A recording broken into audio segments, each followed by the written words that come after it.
Hello and welcome to Meet the Patient, brought to you by A Life in a Day. As part of our commitment to enable people working in the healthcare sector to increase their understanding, empathy and patient focus, in this series of interviews we're asking people living with a condition or a disease to go beyond the clinical and share their personal stories that demonstrate the impact it's had on their relationships, family, friendships, work and emotional well-being. Today our focus is on breast cancer and I'm delighted to introduce Max Gorham. Hi Max. Hello. So you and I met over 2 years ago now when I was creating our A Life in a Day breast cancer experience, and you shared your story of being diagnosed with breast cancer, and I'm really happy to have this opportunity to speak to you again, so thanks for joining. I'd like to begin by asking, what do you think is the one thing people need to be most aware of when they think about breast cancer? You see, it's an interesting. I find it interestingly. So I think because I was a man who had it, and I think that's been the kind of most eye-opening part. Is I get the same reaction every single time I tell someone that I had breast cancer. Really, what men get breast cancer? And it makes me laugh because it's like, oh yeah, obviously, like I completely understand how it's not as common and things like that. And I think that's what made me aware of the fact that even if I think people did have breast cancer or men had breast cancer, I feel like a lot of them would keep it even more quiet than any other form of cancer, just because ego, stereotypes, things like that. You think, oh well, men don't get it, like that doesn't make sense. So I think one of the most eye-opening parts since it all, and is just since I've been talking about it quite openly, is just people's unawareness that men get it too. A lot of people don't understand the psychological side of everything. I think people see, or you tell people you've got cancer, and the first question they ask, is it all gone now? Which is obviously the lovely question because they're concerned about your well-being and your health. But then that's as soon as you say, yeah, I'm all clear now, that's the end of that then. And then that's kind of the end of the conversation. And the reality is it's very far from over. Like it goes on for years. I'm just over 2 years now since I got the all clear. And I still think about it daily. I still talk about it. I still have conversations with myself in my head about it all, and I still regret things that I did. Okay, so let's talk about family. You have quite a unique story, if you're happy to share that with us, about how being diagnosed with breast cancer impacted your family life. Are you happy to talk to us about that? Absolutely, yeah. When I was originally diagnosed, I didn't know what to do with myself. Found myself quite lost and a bit confused. And as I say, everything I'd said previously, but not wanting to tell people to breast cancer and things like that. I found myself caught in that bubble, and I live quite a stereotypical male life. Like I play rugby on the weekend. I hang out with pretty much all boys, so I've never really had that kind of nice female friend that I could talk to and open up to. And I didn't want to go to my family at first. I didn't want to go to anyone because my granddad had passed away from cancer, not breast cancer, but still cancer. And my brother's wedding was coming up in a few months' time, and everyone was just like so happy. Everyone was in this incredible excitement bubble of, we went suit shopping, we went out for nice lunches and all these incredible days and excitement and talking about stag do's and things like that. And I didn't want everyone to focus on me, because it was partly because in all honesty, I couldn't be asked the question. Didn't really want to, like, oh, so how you feeling? How you doing? Things like that. Which I know it all means well, and I know it's all done with love. But after a while, sometimes you think, shut up, like just, I'm not dead. I'm still here. Like let's just enjoy life, sort of thing. And also, I'm very close to my brother, and I was so excited for him for this day. And I just didn't want people even talking about it then, like, or even having the conversations of, is Max all right, and things like that. I just wanted everyone to talk about Bill, my brother, and to talk about, you know, the wedding and the family and how great the day was. So I kept it quiet for, I think it was 2 months in total. Funny, there's a picture I look back at now, and I laugh because I know I had it, and I was about a month and a half in, and there was, I don't know what was making me lose weight. I don't know if it was the stress of it all or things like that, but I was very, very gaunt looking, you know, like very, very gaunt. And I remember my mum asking, it's so funny how they know. I remember my mum texting me after I'd sent this picture, because I was with my dad that day. So I'd sent a picture into the family chat to be, you know, here we are sort of thing. And I remember my mum asking me, am I okay then? Obviously, she no, I did. I think to what extent she was asking that question. But she was asking me, am I okay then? Yeah, typical mother, are you eating enough? Blah, blah, blah, you know, like, and yeah, and but then I just didn't want to say anything yet. The wedding was, I think, like 2 weeks away at the time or something. You know, it was so close, and I'd had it planned in my head. I was going to tell him after the wedding, and it was all scheduled then, and I kind of had everything planned. So I was like, right, just stick with it, you know, like even. And so yeah, so I didn't tell them, and then eventually after the wedding, I remember I texted my mum, and I was like, "You with dad?" Like, 'cause I didn't want to have the conversation twice. And I called them and I told them. It was the best thing I've ever done. I wanted someone just to have faith in me and just to be like, have you got it? And if you don't, we're here. And if you do, we'll trust you. Yeah, I said at the start about there's regrets that I have. I I understand. I get my logic as to why I didn't tell them, but it was the most selfish fucking thing I've ever done in my entire life. It really was. And I know it doesn't seem like it actually seems like I'm being selfless. It seems like I'm being nice, and that was how I justified it in my head, was no, this is for them. I'm doing this for them. If my brother had cancer and he didn't tell me, I would kill him. I would kill him for the cancer. You know, I would lose my head if any of them were ever ill and they didn't let me in. And I didn't think like that at the time. I was kind of so caught up in I justified it in my head. I built this. This is it. This is the way it is. This is the best thing. And it was just so stupid, you know, like, because as I say, if it was the other way around, and I think that's what my mum said to me. Because obviously she loves me, but she was like, don't you ever do this again. Because, you know, as I say, if it was the other way around, I'd go mental. And it was, yeah. As soon as I told him, mate, the weight off my shoulders was, I've never breathed so much. I remember because I weren't sleeping. I was sleeping terribly because I was stressed as fuck. And then that night, I think I had like 14 hours sleep because I'm mental. I blacked out because I was like, God, I can finally relax now. I can breathe. Yeah, it was crazy. I love talking to other people about their emotions, and I love helping them throughout their emotions and being there for them and being that person. I feel like I've put myself in this position now where I can't talk about mine, because I'm that person who people go to when something's wrong, and I help, and you know, and things like that. I'm almost like this Miss Reliable, you know, like everything's fun, everything's pleasant, everything's, you know, joyous. And, you know, Max don't get down, and it's like yeah, I'm so shit about talking about my own emotions, and it's funny. My next question was going to be about relationships, if that's all right. I remember when I told her, and she went really distant.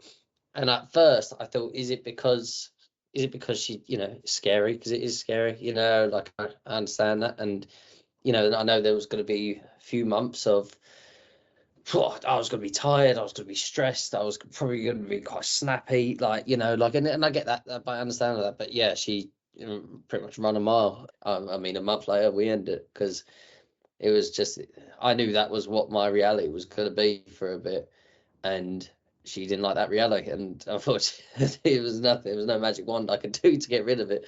I wish there was, but yeah, there wasn't. So that was just what it was. So it was just, it was a very uncomfortable conversation, and it was a very uncomfortable month afterwards.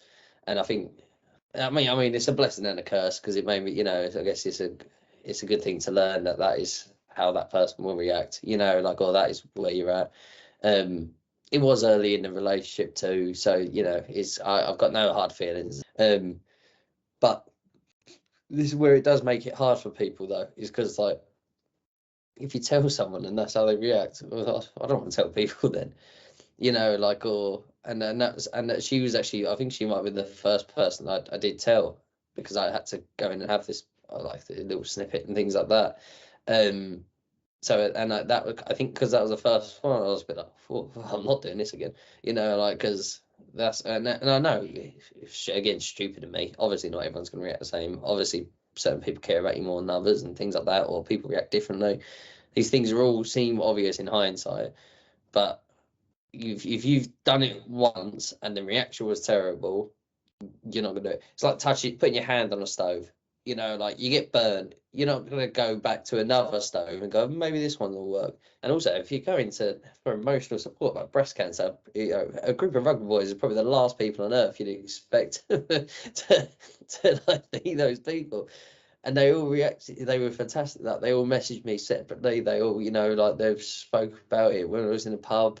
Again, the right amount, not like sob story or anything like that. Like, don't get me wrong, plenty of jokes flying my way, but that was what I wanted. That was what helped me, and I remember, and that was when I was a bit like, right, well, talking about it's not the end of the world, and it's not, no one's gonna die, not everyone's gonna leave and run off, I learned to take less responsibility for it all, because it wasn't my fault. None of it was my fault. I didn't fucking want it, and I think that was one of the things I learned, is that I was trying to take it on myself, because I felt like it was my cancer. It was I'm the one who's got it. It's not everyone else. Like it's not their life doesn't have to change just because you've got it. And fuck it, that's bullshit. Like, it's not like I didn't want it. I didn't pick it. No one wants it. And so it's you shouldn't have to wear it on your shoulders, as in like it was never your choice. It is your responsibility to deal with it and to take action, but it's not your fault that you're there. And I think that's the thing you need to just let go of and just accept that, like, that is move, like, this is it now. So Max, can you tell me about work? What was work like for you when you were diagnosed and while you were going through your treatment? How did it all impact you at work? So same as everyone else, I didn't say anything for a bit. Again, I didn't want special treatment. I didn't want to, kind of be handed a sympathy card. I work in sales, which is obviously an incredibly stressful job at times, so. But in all honesty, I quite liked it because it gave me something to think about and to dive into, and not have to think about what's going on in your head or your body. Like it was a nice kind of escape. It was knackering though, because obviously your body's fighting something, your mind is fighting all the thoughts and things like that, and then on top of that, then you're having to high energy role where you've got to be the entertainer and things. It was quite tough, so I didn't say anything for a little while, but then I noticed it was impacting my work, just because I was, as I say, I do it, my job is very, you've got to entertain while you're on the call and get to know people and high energy and get people excited about something, and it's quite hard to get people excited about something when you're running on 3 hours sleep, 2.5 hours sleep. Your body's skin and bones by this point, because you're not eating properly, and so your adrenaline is just constantly pumping. Your body's fighting off everything that it possibly can, and so it was tough. So I think eventually I did tell work. I worked at a fantastic company, and they were very supportive. They asked me, what do I want to do, first of all, as in like, yeah, do I want time off, do I want to anything like that, and I said no, because obviously I say it was a good distraction, and also I didn't, my pride, I didn't want it to affect something else, like it fucked up my relationship. It made me awkward around my family for like a month or two. I was like, I can't do this as well, like I'm not going to do a full sweep of everything that I enjoy. So I was like, no, I'll carry on. But they were very understanding, very supportive. But again, I didn't say anything for a while, and I probably should have said something sooner, because as I was just, you worry, don't you, of like, oh, they're going to be, well, if he can't do his job properly, well, you know, why do we have him? You know, like, so you question yourself a lot while you're ill, and you worry that you're not good enough for everything that you've built now, or that everything that you're doing. And I think, so again, this is where it's just an ego thing, you know, like where, you know, realistically, if I'd have just said, you know, this is what it is, I'm fine, you know, like as in I'm okay to do X, Y, Z, maybe not so much of this. I should have just set those parameters earlier instead of trying to put on the, you know, clown makeup and be like, no, everything's good, you know, let's crack on, sort of thing. It's stubbornness of just, yeah, I didn't want it to say ruin something else. I felt like it was ruining a lot of things, and I was just sick of it ruining things. It was really irritating. But then also you're worried about death the whole time, which I know you know it's not something, it's not a nice thought. I mean, you know, very unlikely with breast cancer, you know, but there is still a chance, you know, like, you don't know what's going on, and you know, no matter what people tell you, because if you tell people, oh no, there's a 5% chance of death or something like that everyone goes, oh, 5%, that's all right, you know, like that's, you know, you'll be fine. Even if it's fucking 0.0001, you know, it's still, it's terrifying. You know, like if you're that person who gets told there's like even the slimmest chance on earth. What is your emotional well-being like now, and how has it been impacted by your diagnosis? I never used to, never ever used to speak about feelings, and like, I mean, you see, I cry now when I talk about emotions. I was terrible back then, you know. I'd either just get wound up and walk away, just because that's not how I deal with it. So that's been good, is that I feel like I can talk more about it. And the problem is, I feel like I'm more self-aware now, which sounds like a great thing. It's like, wow, that's brilliant.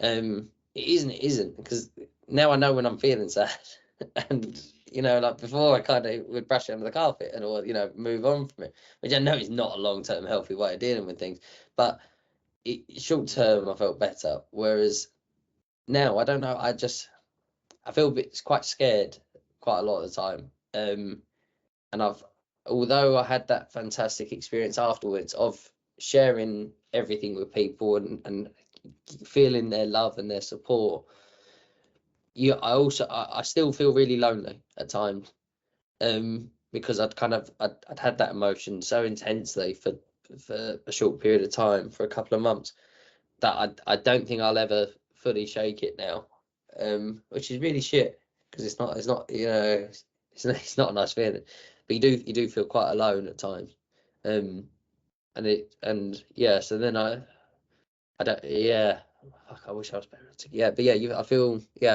I feel lonely at times. I think now you appreciate life a lot more after it's happened, which is fantastic. You know, like that's the best silver lining of the whole thing, is that you love life a lot more. But it also does make you feel like you should do more, because it's like, fucking, you can see how quickly it can go. You know, like, so why am I sat here stressing over little things about work or things like that? You know, like, or having an argument with someone and letting it play on my mind and things like that, because I realistically, none of it matters. Like, it's always, pretty much all of life is bullshit. You know, it's meaningless. You know, like there's 8 billion people on the planet. We live in that's just our planet we know about. Nothing we really do, unless you're some sort of super freak scientist or something like that, is realistically gonna change too much of the world. You can make a little bit of better improvements and things like that, but then, like, so it's that's the good thing of this all. You take a bit of pressure off yourself, because you think, well, who cares, you know, like, why does, like, none of it really matters, you know, like, none of this is that important. I remember when I got told I got the all clear, food tasted better that day, like the views looked better that day, like everything was, I described it as like, you know, walking into Disney, you know, like it was like you become like a Disney character, you know, and everything's bright coloured and everything's sounds nice and the music's good and you know the food's tasty and everything was just like really nice in that regard. So there's positives and negatives to everything. So that's the positive, is that you appreciate everything a lot more.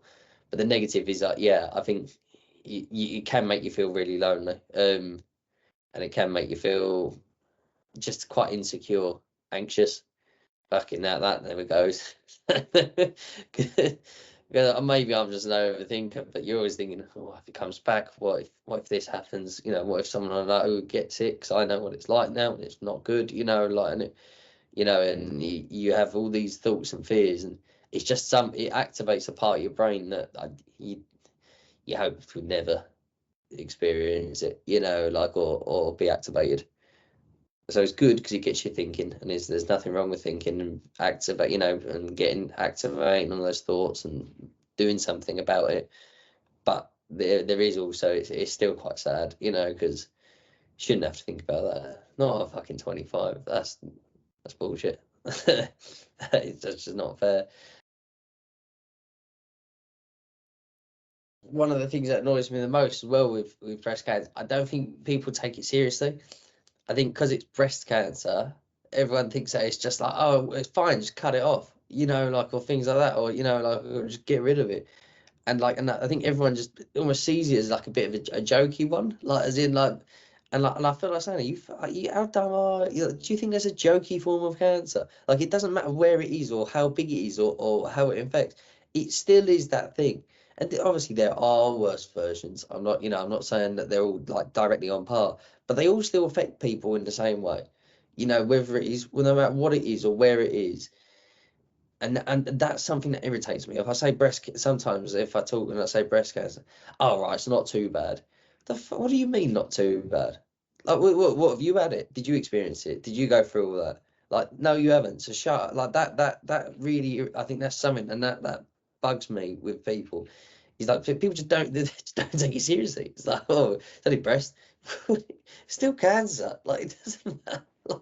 Oh, that, and yeah, and that irritates me, and I feel like there should be more afterwards. It's not like it's just, they were brilliant. The NHS were fantastic throughout the whole thing. I've sing their praises every single time I talk about it. They were incredible, supportive, helped me out, literally, say fixed me, like made everything good. They were absolutely brilliant. But then as soon as I had that conversation about the all clear, I think I had one more call after that, or one little checkup after. And then and I get it, they're super busy, and I get, I understand all that, but like, you do, and this is where that loneliness, I think, sometimes steps in, is because you have this support the whole way through, and you have this support from everyone, your friends, your family, and all these different things. As soon as you get the all clear, everyone stops that, because I think they just think, oh, he's fine now, he's gone. And it's like, and then that's, I think, another thing where the loneliness comes from, because it's like you've gone from having all this fantastic support and love and care to then nothing, and because it's such an intense experience, the whole entire thing, and then it just stops, and it's like, it's such a weird thing. It's such a weird thing. Thank you, Max. So unfortunately, we're at the end of our time now, but thank you so much for agreeing to speak to me again. And I just know that your experience and you sharing your experience is going to help other people to understand further what it's really like to live with breast cancer. Thank you to everyone who's listened. And if you're interested in finding out more about the work that we do, please follow A Life in a Day on LinkedIn, Instagram, and Facebook. Thank you.